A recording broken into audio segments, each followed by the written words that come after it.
In front of our car, we have a radiator. This is a radiator designed to cool the coolant as it travels through these cooling fins, and the radiator will actually move back and forth to cool the coolant as it goes back to the engine.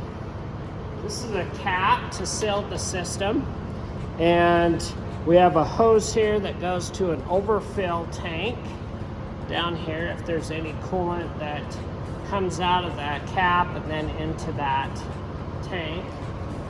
We have hoses. We want to inspect the hoses by smashing them like this, see if they're spongy. If they're oily, we want to change them. This bottom hose will go to a water pump. This water pump is the great big red piece that circulates the coolant through the engine. And then up top, we have a thermostat inside of this thermostat housing. And this thermostat will open and then go through this hose back to the radiator to cool the coolant down.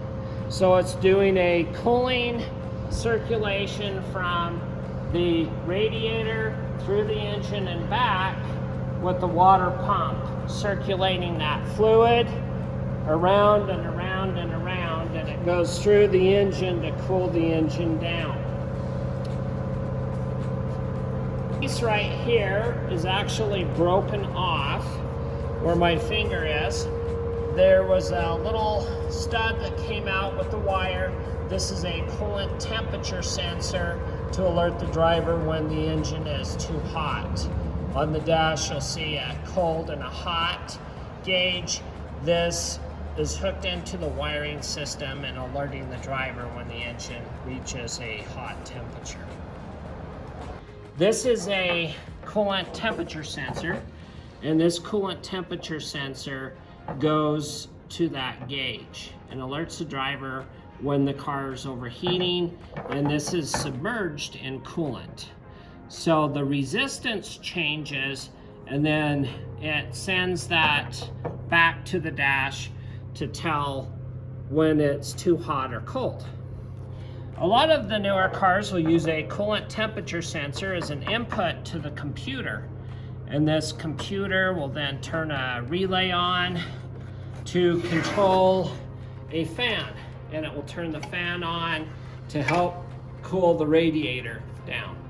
So when this fan kicks on, which is electronically controlled from the computer, it's going to circulate air across this radiator, and this radiator has fans, and the fan is bolted up against this radiator in assisting it to cool down. The antifreeze right here is in the radiator, and we have hoses that go to the engine to help cool everything down. So the coolant will help in assisting the radiator cool the engine down altogether. To warm up the vehicle and to get it to an operating temperature, we have a few different thermostats. These are all thermostats, and these thermostats are usually in a housing. This is attached to the hose, and this thermostat right here with the housing is keeping the fluid from going back to the radiator until it opens, like we showed you how they open and close, and it goes into the radiator to help cool the coolant down.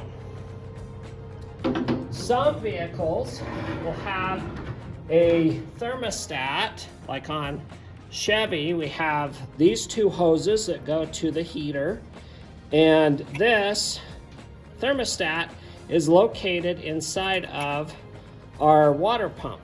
And this is a water pump assembly, and these two ports are hooked to the engine, and this is belt driven, and it spins the pump to circulate the fluid.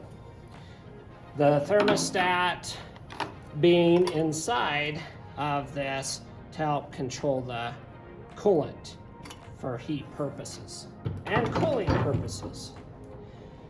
This is another water pump that Chevy used, and it attached to a pulley just like this, and it circulates the fluid through the engine, through these holes, and then the pump is here. To show you what the pump looks like, we have these fins. And this is what is pushing the coolant around in a circle, these little fins circulating coolant.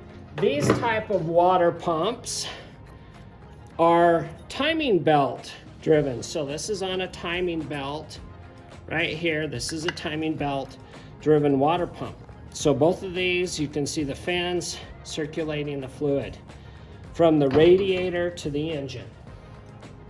This is another style of pump that they have also, circulating fluid to the engine and then back to the radiator. This is pulley driven with an accessory belt instead of the timing belts. Maybe your vehicle has a fan that's mechanical. This bolts to a pulley. This pulley right here in the front of the water pump usually is going to have some resistance. They call this a fan clutch. This fan clutch will spin faster as the engine heats up. So it will spin a lot faster, and this clutch will spin this blade to cool the engine coolant down in the radiator a lot faster. These fan clutches go out, it's bolted to the fan, and they sell those separately. You can see this one right here. This is to the water pump right there, it's threaded on. And then these bolts attach to the fan. So you could have a fan clutch like this, or an electric fan depending on the vehicle to help cool the coolant down in the system. Very good. Back by the firewall where it goes into the cabin area, there are two hoses. These are heater hoses. These heater hoses go to a heater core, and the heater core delivers heat inside the vehicle.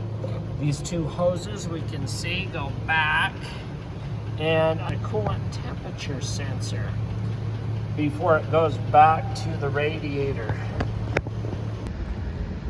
This represents the temperature of the cooling system on the dash, and you'll find this usually that represents how hot the system gets.